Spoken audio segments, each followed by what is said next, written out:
And to the students. In case you missed it. And to the students. Erika Kirk is firing back at Joe Rogan after he brought up claims that she may have received handler-style training, and the comments are getting plenty of attention, and even possible intelligence connections, according to speculation being shared online. Erika's response has been just as strong. She suggested Joe could risk his podcast if he keeps talking about her, and that statement quickly got people talking. She's doing a CIA informational video. Weird. Like an acting gig, or is this something else? Perhaps, or, but even so, you're doing an acting gig for the CIA. Who calls you for that? Literally like a registered actress and starred in a reality TV show, a romance one at that. He met her on a trip to Israel. There's a video of her making demon eyes, and every time she makes the eyes, the music. It's so ridiculous. Some online commenters think that's a surprising thing to say and have started asking their own questions. Who's backing her? Who's funding her? And why do some people feel she can make bold statements, push back against well-known public figures, and still avoid the level of scrutiny they expect? Those questions continue to spread across social media. The round that he was supposedly shot with was a 30-06, which is a big round. That's a round that you kill a moose with. And it doesn't even have an exit wound. Right. It don't make no sense. It makes zero sense. Meanwhile, Joe isn't backing down. He's continuing to look into the growing discussion around Erika, and some viewers are now saying he and Candace Owens could both shine a bigger spotlight on claims about Erika's past that supporters and critics have been debating for months. If you missed Joe Rogan's recent episode with comedian Mark Normand, the conversation shifted quickly. Joe had mostly stayed quiet about the allegations that gained attention after Charlie's passing, but this time he spoke much more openly about the controversy. A prayer, and we ask the Lord to protect us. To the students. Unable to understand, really. Okay, well, until you walk a mile in someone else's shoes. Yes, I'll guard my words. The I don't know portion of where I sit today, which I'm very... And I was standing in the ticket line. We'll meet for dinner. No, of course. But we serve a just God. And I rest easy in knowing that He's sovereign, but He's just. And so let the Lord handle that. Burn the city down. March in the streets. And of God's merciful love. To stop. Joe and Mark didn't hold back. They described Erika as unusual, said her public image feels off to them, and discussed online rumors about possible CIA connections that some people have pointed to beyond the leaked clips. Those ideas remain unverified allegations, not established facts, but they're exactly the kind of claims that can send social media into a frenzy. Joe also brought up the intense eye expressions that many viewers have noticed during Erika's interviews and said they struck him as demonic. Those comments reflect his personal opinion. She's a kook for sure. You ever seen the compilation of her making crazy eyes? No. There's a video of her making demon eyes, and every time she makes the eyes, the music... And you've probably seen the same clips being shared online. From there, the internet starts tossing around all kinds of theories, with people suggesting everything from nerves or awkward mannerisms to acting or other speculative explanations. There are countless theories online about Erika's eye expressions, but no clear explanation has been confirmed. Even so, many people continue saying they find them unusual. But Joe Rogan didn't stop there. He also discussed online claims about Erika's alleged intelligence connections and videos that some viewers have described as having a CIA-style promotional feel. Those claims remain unverified, but they've become a major part of the ongoing debate. Joe's point was pretty straightforward. He questioned that even if Erika was simply acting, why was she chosen? Why someone with that specific style, delivery, and on-camera presence? That's also when he used the term Erika is reportedly most frustrated by handler. Analysis. They hear what we're saying, but they don't want to take action. Well, there are 18 critical infrastructures. It's weird, but very weird. She's doing a CIA informational video. Like an acting gig, or is this something else? Perhaps. Or, I know, but even so, you're doing an acting gig for the CIA. Who calls you for that? Yeah. You ever get one of those calls? No. No, I never got one of those calls. And my agent never hit me with that one. Yeah. It's odd. Well, there's a lot of people that think that she was his handler. Oh. Online, the handler theory has spread quickly, driven by people who say they've looked into Erika's background and noticed what they believe are unusual connections. None of those claims have been verified, but they continue to circulate. Many reports also claim Erika strongly rejects being described as Charlie's handler. And some online discussions now suggest there were efforts to push back after Joe used that label. Forward to the Israel firsters' frustrations is the fact that everybody can see that something's not right with Turning Point USA and Erika Kirk, and that includes the biggest podcaster in the world, Joe Rogan. They were so angry because he went on his show and just kind of said... Another rumor making the rounds is that Erika's representatives contacted Joe's team to object to the description and raised concerns that they believed were defamatory. Those reports remain unconfirmed, and there's no public evidence proving they happened. Even so, the speculation has kept the controversy alive, with many people debating whether public criticism can really be influenced behind the scenes. The conversation just keeps getting louder. Particularly the CIA documentary, because they came out and they were suddenly trying to gaslight us and were, the CIA didn't produce the documentary. Okay, yes, but the head of the CIA is in it. Okay, you got to get approval from the CIA to be in a CIA documentary. That doesn't just happen casually. Like he says, are you getting that phone call from your agent? And no, she's not acting. She's specifically referring to her mother's business model.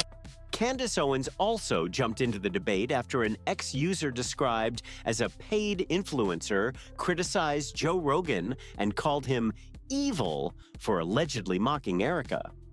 Candace fired back, writing, "Oh no, here comes another commentator to send a cease and desist to for saying what she thinks is obvious, that Erika's behavior, demeanor, and history come off bizarre." That exchange quickly added even more attention to the growing online argument. A lot of people say Joe Rogan stays influential because his conversations often line up with what many viewers are already discussing instead of following a public relations narrative. If you've been online recently, you've probably seen how much debate surrounds Erika. Many commenters argue Joe is echoing questions that have been circulating across social media for months. Candace also reacted to Joe's episode with Normand on her own podcast. She claimed that Erika and Turning Point were struggling to keep control of the public conversation. EMPs. So she's not acting. She's involved. And so people, of course, online were so angry about it. The Israel Firsters, Mark Levin, tweeted this. Is this some AI production? If not, what a total disgrace. Then this Eitan Fishberger said, this is some sick stuff from Joe Rogan, as if Erika hasn't been through enough already. How about just acknowledging that you do not have the power to transform reality? That's Candace's opinion, not an established fact. But she argued that once a topic reaches a huge podcast, it feels much bigger to audiences who were already questioning the situation. Candace also revisited the online discussion about alleged CIA connections. She argued that Erika and Turning Point tried to frame those older clips in a way that made critics seem unreasonable. Whether people agree or disagree, that's the argument Candace is making. In her view, the public was misled, and she believes the narrative is now starting to unravel. Then Candace took the discussion even further. She claimed that groups she described as having alleged intelligence links may have had connections to a school Erika attended while growing up. I've learned is backed financially by the Bush family, the Walton family, a model that's been designed by psychologists alongside Dr. Franz Feinstein. I mean, what could possibly go wrong? Candace argued that this raised a bigger question in her mind. Was Erika being prepared for a particular role from an early age? Those claims have not been verified, but they're the kind of allegations that quickly get people debating online. Candace also pointed to Erika attending the Tesseract School in Arizona, which she said was formerly known as the Looking Glass School. She referenced Project Looking Glass and described the school as an experimental educational program connected in her account to psychologists, including Erika's father's first wife, Dr. Jerry Fran Fee. Candace then openly speculated about possible military-style influences, even comparing her theories to MK Ultra. Those comparisons remain speculative and are not supported as established fact. Candace and others discussing the topic online have also pointed to people connected with the Tesseract School during the years Erika attended. One name they mention is Nancy Gerard, who was reportedly moving into school leadership at the time. Nancy Gerard Hall, she will become. Nancy was a military brat. Her father was Colonel Paul Tracy Gerard, who was a member of the Scottish Rite. A lot of that going on, a lot of Freemasonry going on at Fort Leavenworth, Kansas, out in Kansas. He was a part of the Blue Lodge. According to Candace's account, Nancy's background was more notable than that of an ordinary school administrator because she has claimed Nancy came from a family with military ties. Candace also referenced reports that Nancy's father, Colonel Paul Tracy Gerard, served as a senior military law enforcement officer with the 7th Army in Stuttgart, Germany. She further pointed to online claims about connections to Freemasonry, including the Scottish Rite and a Blue Lodge. The same discussions also mentioned that Nancy's brother was reportedly involved with a military honor society and that her first husband is said to have served as an Air Force lieutenant. These details continue to circulate online, but they do not, by themselves, establish the broader conclusions being suggested. Candace used all of that background to ask a much bigger question. She wondered whether Nancy may have helped shape the school's curriculum and student development with a highly structured approach that, in Candace's view, resembled a military-style system designed to prepare students for future roles. That's purely speculation and has not been supported as established fact, but it's the kind of theory that keeps drawing attention online. Principal, she would actually climb a ladder at Tesseract while Erika was a student, who had very strong military ties, a woman named Nancy Gerard. Candace also highlighted an August 1990 trip that she said Dr. Jerry Fran Fee organized to Eastern Europe. According to the publicly described purpose, the trip involved taking Radford University students to study gender roles and social expectations. Even so, some people online remain skeptical because the visit took place during a period of major political change following the fall of the Berlin Wall. Candace questioned whether the trip was simply routine academic research, but that reflects her opinion and speculation rather than a verified conclusion. Candace also suggested that periods of major instability can sometimes provide opportunities for activities that attract less public attention because events are moving so quickly. Some critics have connected that idea to reports about Erika's later involvement with an orphanage in Romania, arguing that the Eastern Europe timeline seems significant to them. Those interpretations remain speculative and have not been verified, but they continue to fuel online debate. To many people following the story, the discussion has taken on a much darker tone. Some commenters wonder whether ordinary academic work and humanitarian efforts could have hidden something more, while others reject those theories entirely.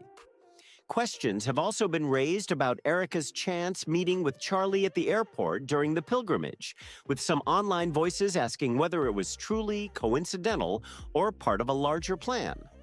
There is no verified evidence supporting those claims.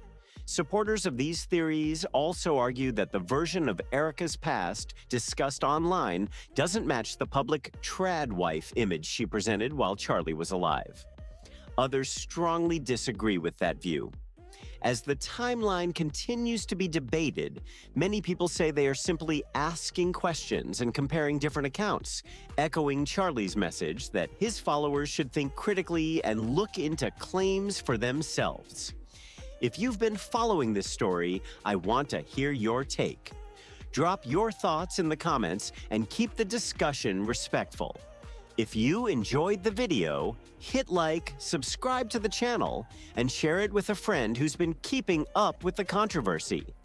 Thanks for watching, and I'll catch you in the next one.